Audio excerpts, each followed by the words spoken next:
want your soul.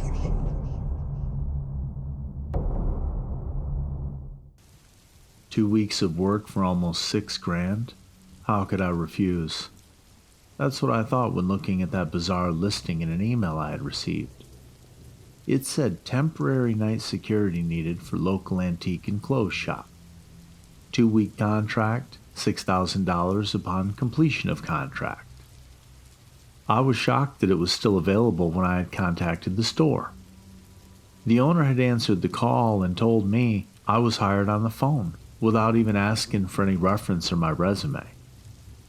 I had never actually worked security before, but I was on the larger side and trained in self-defense and knew how to aim a flashlight, so I figured I could give it a shot. I had just been laid off at my previous job due to downsizing, even though security work is not my specialty. I told myself I would make it work though for that sort of money. Part of me was thinking, even back then, what the catch was to be getting that much more than minimum wage. But beggars can't be choosers. I left with plenty of time to find the place and arrive without being late. It was a strange little store down a disturbingly barren stretch of road, almost 2 miles from the nearest shopping center. Kind of a bad place if they're trying to sell anything, but I guess it didn't matter as long as their money was good. I pulled into a dingy parking lot and saw a faded little sign that indicated the business was known as the Proud Tailor. They apparently sold antiques and old apparel. They must have made a solid business to pay this much for security. I wondered why it was so much and why it was only 2 weeks though. I guess that didn't matter and got out of my car taking my flashlight since it was already very dark and there was little in the way of parking lot lights out here. As I walked through the lot, I almost walked right past the entrance. I had to turn back and do a double take. It was odd, but it almost seemed, when looking at it from the right angle, to sort of look blurry, almost like a heat mirage. I was interrupted from the strange daze when another car arrived in the lot. I walked over to it and met my contact, Mr. Jaspin. He regarded me curtly, thanked me for being on time, and then immediately, without skipping a beat, launched into a tirade of rules for this job that I felt I would need a notebook just to write down and keep track of. "Excuse me, sir, what?" was the first of many interjections I had made when hearing the bizarre tasks I was now expected to perform at my new, albeit temporary place of employment. Yes, I know it sounds weird, but the owner is a pretty weird man, honestly, but he pays well considering." He put on his best appealing smile and continued with the weird list. I listened with increasingly incredulity to this man, who, besides the owner on the phone, was the only contact I had made thus far when taking this job. After he had gone over 6 of them, I made a note list on my phone and had him repeat several of them. "Oh my," he said in a somewhat condescending tone. "I hope your observational skills are better than your listening ones. Very well, once more, here are the rules." I was annoyed by the insult, but was ready with my note app this time. Rule number 1. Hours of security will be from 10 p.m. to 6 a.m. Rule number 2. No taking breaks in the store. Breaks must occur in the external security booth. Rule number 3. Lunch break must occur at 2:30 a.m. and must not occur in the building. Rule number 4. No touching of any merchandise. Rule number 5. Especially no touching of the displays. Rule number 6. At 1 a.m. precisely, the customer bathroom must be inspected and cleaned if necessary. If there is trash in the receptacle near the back room, please dispose of it in the locking dumpsters outside. Rule number 7. No staring at any displays. Rule number 8. Back room is off limits except in an emergency situation. Rule number 9. Trespassers are to be detained, and our only contact with the police is to arrange removal. Is that all? I thought there was a lot, I said, half smirking and nervously laughing a bit after Mr. Jaspin had finished speaking with these ridiculous rules. I gave up on humor when he glowered back at me, and decided I should just listen. His friendly demeanor was broken, and he flatly stated that the rules are the rules for a reason. Keep to them, and there will be no problems. If you do not follow them, then we can't guarantee your safety. He paused mid-sentence and corrected. Cannot guarantee full compensation, is what I mean, for the services rendered. Please abide by them at all times. He humorlessly bid me good night and left, leaving me alone in the parking lot without even having a proper tour of the inside of the building. He didn't give me any other type of orientation either, beyond the meticulous listing of these rules. This was really weird, and I found myself wishing I had found something a bit more run-of-the-mill and less bizarre, even if it paid less money. But I reminded myself of how much money it would be, and I decided to try and ignore the nagging feeling in my gut and get to work, whatever that looked like here. I took a quick stroll around the perimeter of the store. It was not too big, but something about it made walking near and around it feel like it took longer than it should have. It felt like with how small it appeared from the parking lot, I could be around the building in 2 minutes flat, but somehow it took me 5 minutes to get back to the front where I started. I brushed it off as maybe just being distracted by the new scenery and the barren surroundings. Perhaps just as well with the unnerving darkness and quiet surrounding the place. At least without light pollution, the moon was visible. But it was faint and everything was still very dark. I decided to head to the security booth and get set up. The security room, if you could even call it a room and not just a repurposed tool shed, was very dingy. At least it was well lit, since it was so small the single overhead light bulb made it so. There was a small CCTV, which appeared to be connected to 3 security cameras positioned in the store. I went to switch them on, but they appeared to be dead. I saw a note attached below one of the monitors indicating that the cameras were out of service and that a manual inspection of the building would be required at 1-hour intervals. There was an antique-looking brass key that I figured must be the store's key. I pocketed it and sat down. I was not sure what to do in the booth out here without working cameras. Just watch for people trying to break in around the lot, maybe? I figured I would patrol the perimeter every 30 minutes to get some steps in and see if anything was happening, in between checking in on the store and patrolling inside, per the hour mandate mentioned on the note. I brought a few books to read while waiting between patrols and tried to get comfortable on the hard steel chair I had been given to sit on in the security station. I thought that maybe they could afford to pay so much for the security job because they didn't spend a dime on any amenities for actual security personnel. What a bunch of cheap asses. After an uneventful hour of sitting in the security shack, as I started to call it, since anything more formal would be an insult to actual security stations, I realized I had to get up and head inside to do my rounds for the first time. I grabbed my flashlight and walked to the front door again. I saw the strange distortion near it once more and wondered what in the world could cause that hazy effect. I hoped it was not a gas leak or something. I fumbled with the odd key for a moment and the door creaked open on loud hinges. It was freezing inside, somehow even colder than outside. I didn't think that was possible unless they had some sort of air conditioner on, which would be bizarre since it was winter.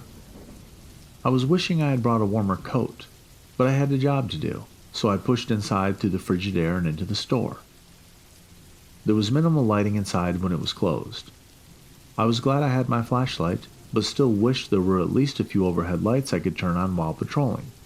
Every switch I had found appeared to be shut down, and no additional lights could be turned on.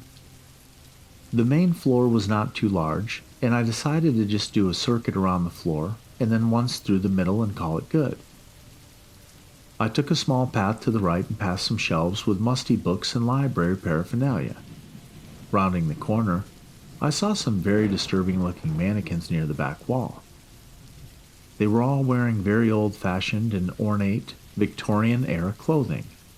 The faces and general air of the looming figures was very creepy, and I didn't like how the heads always seemed to be facing me, but I figured I was just a bit creeped out by the strangeness of the store and would get used to it on subsequent patrols. I noticed near the mannequin wall a door and restroom sign and knew that was on my checklist. I thought I might just clear it now, but the rules said to check at 1 a.m. exactly. so I decided to abide by them and check back then.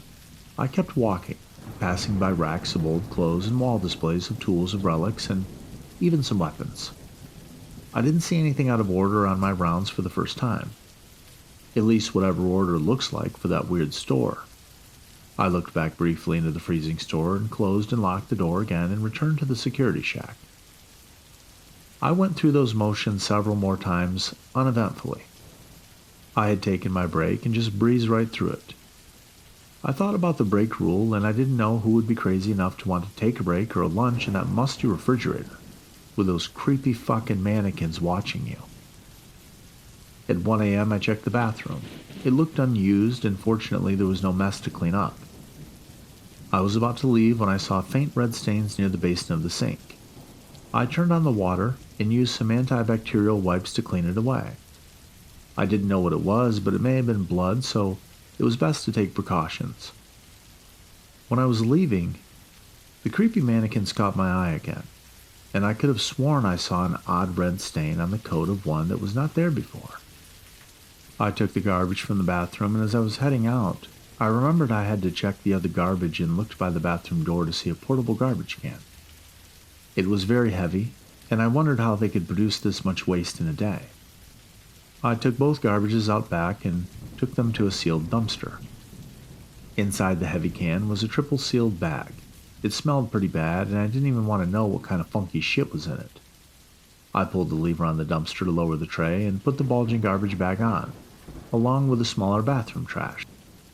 I then pushed it back into place and heard a heavy thumping fall, and kind of an eerie squishing sound.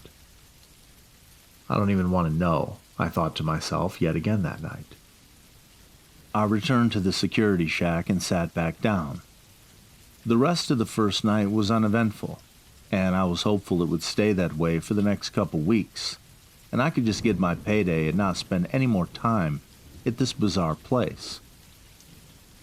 The next few days were fairly uneventful, though the mundane nature of those 2 nights meant that when the hammer fell, I was too comfortable and was less prepared for the insanity of the next night. It was Thursday, my 4th night, and I had arrived a little late when I started my patrol. I had found broken glass out near the back where the dumpster was. I thought it was odd, but I was a little bit more concerned when I noticed that amidst the glass was what looked like clothing fabric and traces of blood. This set me on edge, but I couldn't find anything else nearby, so I reluctantly returned to the security shack. I wished that I had been given a contact number besides the police line that, according to the rules, was meant only for when we needed to detain trespassers. I thought maybe I would make a note of it and ask Mr. Jaspin when I spoke with him next. It was time to go in the store and do my rounds. It was bitterly cold as usual, and I saw as I was walking around that some displays had been knocked over and there was a bit of a mess in the aisles. It was strange that whoever had closed had not cleaned it up. I was told not even to touch the merchandise, so I didn't know if I should put it back or not. I decided in this case it might be okay. I was not going to steal anything after all, so I bent down and started collecting a few articles of clothes and placed them back onto the clothes rack. When I finished, I looked around and was shocked when the mannequins all seemed to be looking directly at me. Not just the ones on the wall who were already facing the center, but the other ones as well. I was getting a bit freaked out, and I started to hear a high-pitched buzzing noise as well. I resolved to finish up and get out of there as quickly as I could. Then I realized to my misfortune I had to use the bathroom just then. I ran away from the staring eyes of the mannequins and used the customer restroom where I always did, since the security shack had no facilities. When I finished, I decided to just take the trash out now and clean up the bathroom. It was only 11 p.m., but I figured I had already touched the merchandise, so why not just get the bathroom done while I was at it? One less thing to worry about later, after all. The garbage by the back room seemed to be empty, so I left and returned to the security shack. At 1 a.m. I went back inside to do my rounds, but something was off. The building was slightly warmer, and I noticed that a rather foul smell was coming from the bathroom. I had just cleaned it there, I thought. How was that possible? I opened the door and somehow the garbage was full of strips of bloody cloth and surgical needles.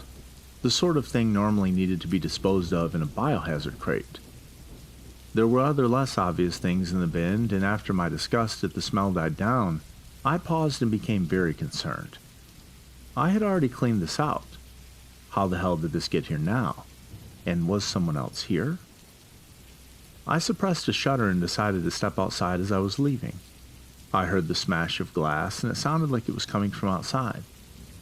I then ran outside and saw a figure sprinting around the corner of the store. I dropped the bag of garbage and shouted, "Stop!" as loud as I could, but they raced on and I gave chase.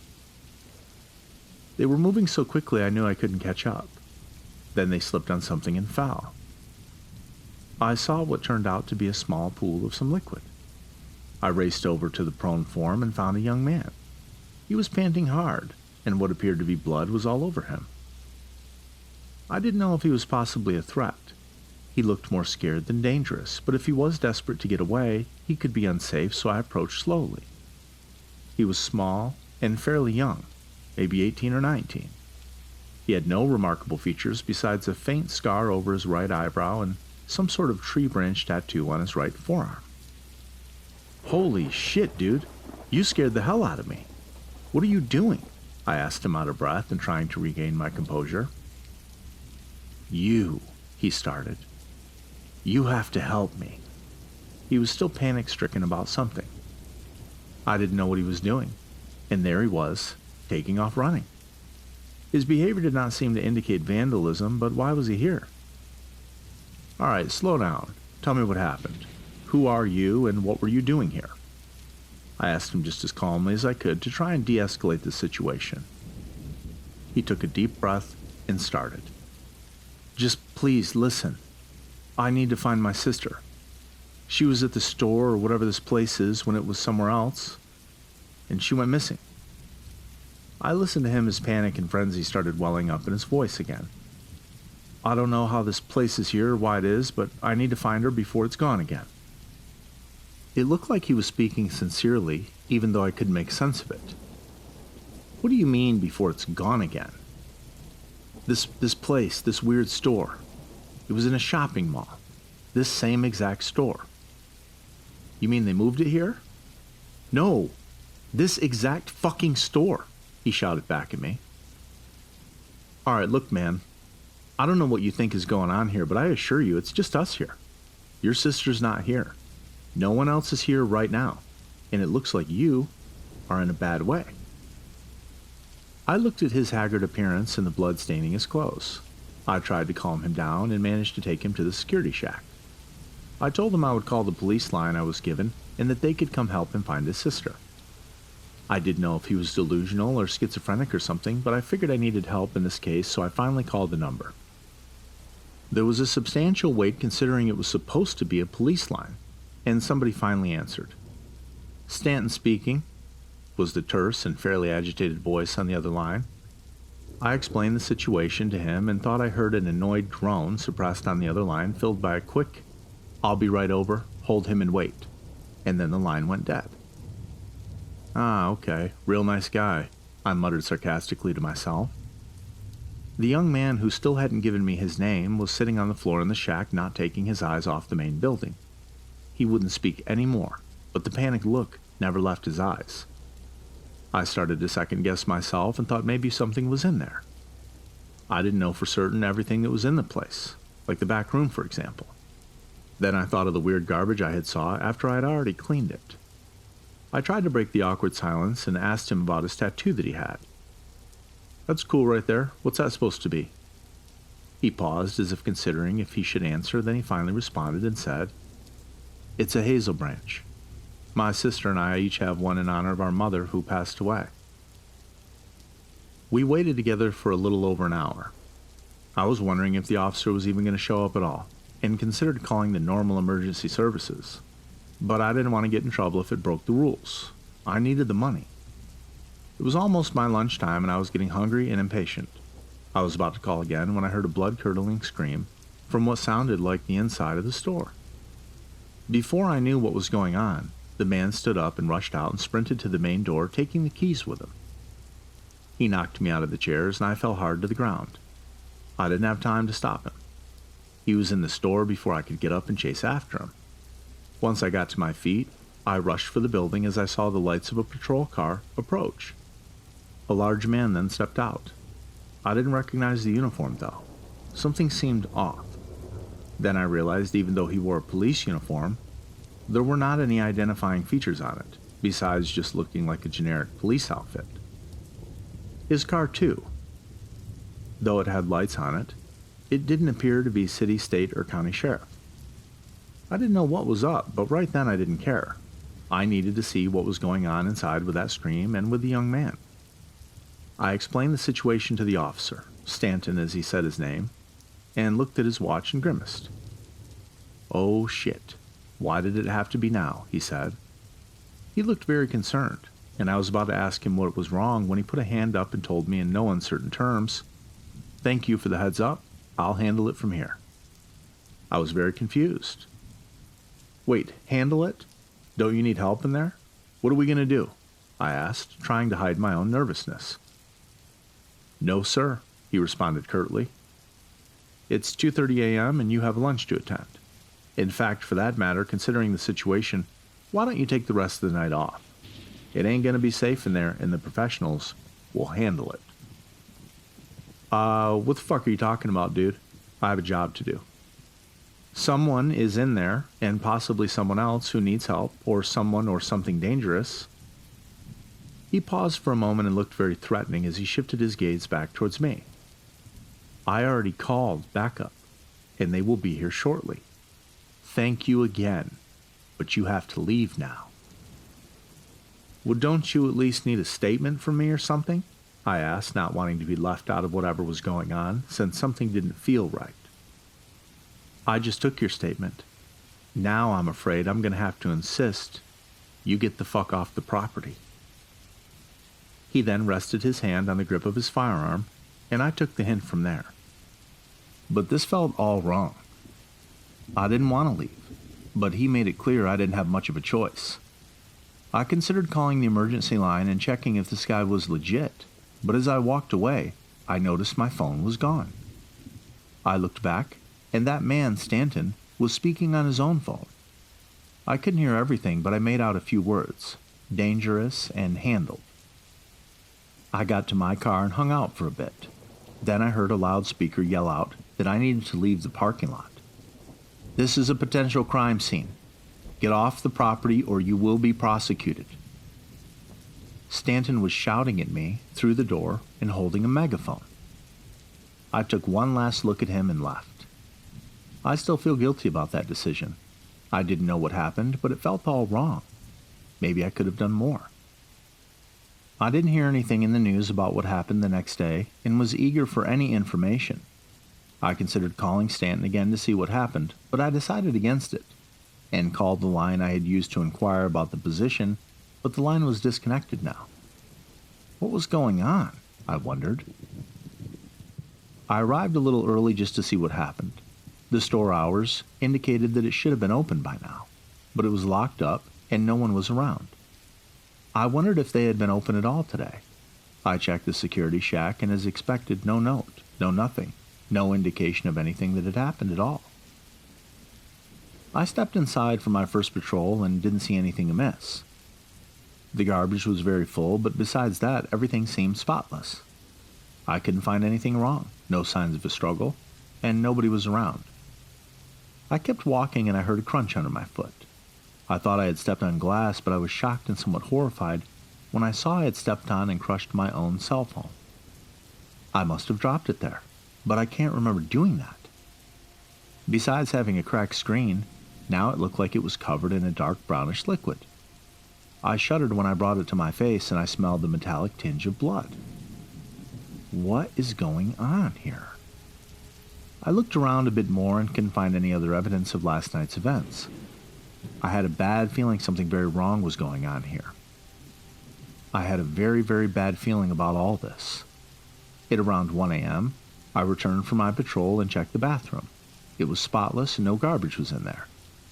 I left, but I noticed the chill in the building had returned, and I swear I had seen a light from underneath the backroom door. Only one more work week. I can do this for one more work week, and then I can get the money. I was muttering to myself in a mantra. Surprisingly, the next 4 days did not have anything strange in store for me. Yet, because of how uneventful and mundane they were, it gave me a growing sense of dread that something was going to happen. Yet, day after day of tense anticipation, there was nothing. But on the last day, of all days, I saw the one thing that I will never be able to unsee. The thing that leads me to telling this story, and trying to find any trace of that nightmarish hellscape masquerading as a quaint clothes store. It started like the last couple of nights at first, and I was grateful since after that night I would be able to get my payday and be done with this sketchy bullshit. On my first patrol, I took the garbage bin by the back room out since it was almost overflowing. It was incredibly heavy, and as I pulled it along, I must have hit a large rock with a wheel and it went tumbling over. That very same rock of friction or whatever force in play must have succeeded in cutting open one of the normally sealed bags, but when it splayed its contents out, I thought I was going to vomit, pass out, or scream. Instead, I just looked on in horrified confusion as there was what appeared to be pounds of bloody rags, rusted surgical equipment, and some strips of unidentifiable flesh. The gory bag was inexplicable, and my mind raced to try and find some explanation for the grisly contents of the bag. Was someone here doing illegal surgeries or something? What the hell is this? I then thought of Mr. Jaspin and his creepy smile, the owner who I had spoken with on the phone but never met in person, and that weird fucking cop, if he really was one. I felt panic sinking in at how I was involved in whatever this mess was, trying to help them guard whatever this place really was. I had not thought to arrive too early on any day, except for one to check in. But that day that I did, I didn't see any employees here, much less any customers. Hell, I'd never even seen this store open, if it really was a store. I was even starting to wonder if I was ever going to get paid, or if something bad was going to happen to me. I left the gruesome bag where it was. I wasn't going to put my hands on potential evidence, but then I realized in horror, as I returned to the security shack, that I had indeed done just that. Now, could I really tell someone else? No one else was here, just me and a bag of bloody evidence of something having happened. If something illegal was happening, how would I prove I wasn't involved? It's just been me here for 2 full weeks. I thought of the young man too, the intruder a few nights ago. I wish I knew what they had done with him. There were too many bad things that could have happened, and I felt sick at the implication of all of them. I felt guilty too, yet I didn't know what I could do now, so I resolved to just finish the night, hopefully get my money, and then maybe put in an anonymous report when I was done with these people. I sat and brooded, and became more and more paranoid as the night went on. I didn't do any of my rounds, since I had no wish to pass by that horrifying bag again. I decided near the end of the night to go into the store one more time and break one of the rules. I had to know. I had to know if someone was in the back room. Was there someone there the whole time at night? Were they responsible for any of these strange events that had occurred? At 5 a.m., on my last patrol, I summoned the courage to do it. I went inside, and it even felt colder than it had on previous nights. I slowly approached the back room door and bent down to see if I saw light on the other side. And my suspicion was confirmed. There was a faint glow. I paused briefly, took a deep breath, grasped the handle, and slowly turned it. It was unlocked. The smell was awful, and I instinctively recoiled before going in. How had I never smelled this on patrol in the store? It didn't make sense. I had no idea how it could be this bad and not smell it through the entire place, unless it was recent. I went into the room, covering my face as I did so. There was a bright lamp in the corner by the door that had been illuminating the area, and there were shelves with boxes and various office-like debris around. The back room stretched further down a small hall to the left of the door, and I followed it. This room was not so well lit, so I pulled my flashlight back out and switched it on. And when I did, I almost dropped it and screamed. As soon as I switched the flashlight on, it was shining on 2 hideous mannequins. sitting on what looked like some sort of workbench. They were both sitting upright and staring straight forward as if watching the backroom door for anyone who came in. I let out an exhale as I tried to calm down, realizing it was just more mannequins, and immediately regretting the action as I did it, since it meant I had to inhale more of the horrible air.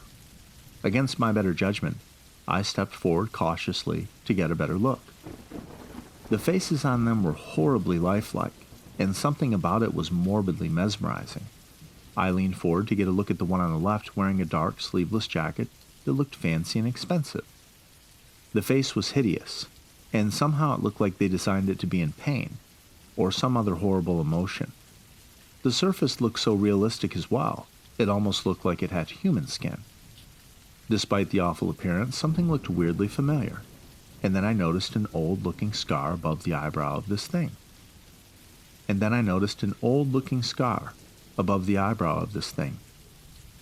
How could a mannequin have a scar? I was puzzled by this. I felt a rising sense of fear as I looked at the lifelike thing, and I reached out and touched the hand, and my blood ran cold. I felt the hand and it felt warm. I could feel small hairs as well on the surface of the skin, and my mind couldn't handle what happened next. I looked further up the arm and turned it over to see on the forearm a small tattoo of what I recognized as a hazel branch. I remembered trying to scream, but only a strangled gasp escaped my mouth.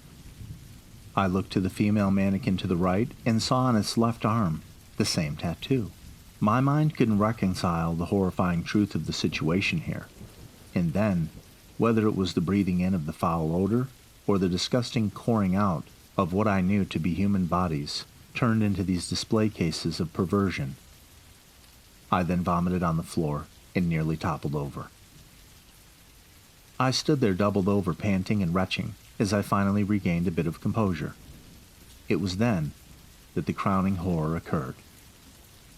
I still don't know to this day if it really happened, or my disturbed mind just conjured it up from the shock of the situation, and the memory of speaking to that young man who had broken in that night looking for his sister.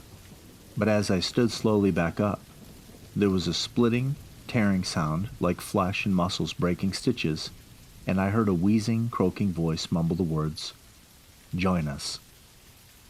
All semblance of sanity in that moment snapped, and I fled the store. I grabbed my stuff from the security shack and drove off as fast as I could, laughing like a lunatic at the impossibility of the situation. I didn't want anything to do with this situation, so I made an anonymous call to the authorities about what I suspected was some sort of murder, body mutilation, or organ harvesting operation. I didn't know if the owner, whoever he might be, would try and cover it all up, but I really was not expecting what I heard when I tried to follow it up the next day. I was chastised for making a false report and was warned about wasting police time and effort, and how they did not appreciate being sent out to the middle of nowhere for serious crime allegations. I was completely shocked, and I asked what they meant. Apparently, there had been an investigation and nothing was turned up. Not because of a cover-up, but because there was nothing to investigate. There was no store, no business registered at that location, apparently not even a building there, just an empty patch of land. I couldn't believe it. It was impossible. I decided to drive out there myself and check it. And to my complete bewilderment, sure enough, everything was gone. Not just the store, but the sign, the dumpsters, and the security shack, everything. It's like it never existed. How could they remove the entire store in one night and make it look like it was never there? My mind was grasping at rational solutions, but I couldn't conjure one. I tried calling the number I had called to inquire about the job again, but it was still disconnected. I double-checked the email I had received from the job listing, and somehow that had vanished as well. I even looked online for the business, and all I found when looking for the Proud Tailor were some online shops that sold generic clothes. No odd Victorian-style clothes shops of that name were in this city, this state, or even this country. Nothing. What could I do? No trace was left to investigate. No one would be able to find who owned or operated that nightmare building. There would be no closure for whoever their victims were. As far as the world seemed concerned, the store didn't exist.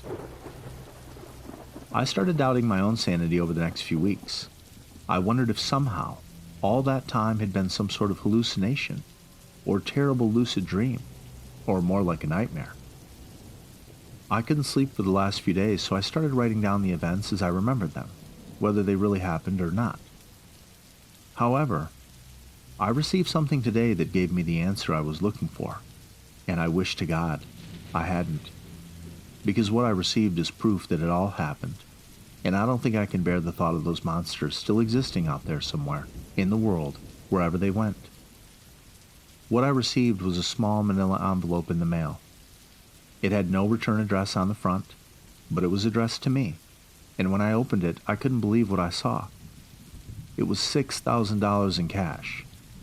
Many of the bills looked tinged by a reddish-brown substance, and a small note simply saying, "Thank you for your services."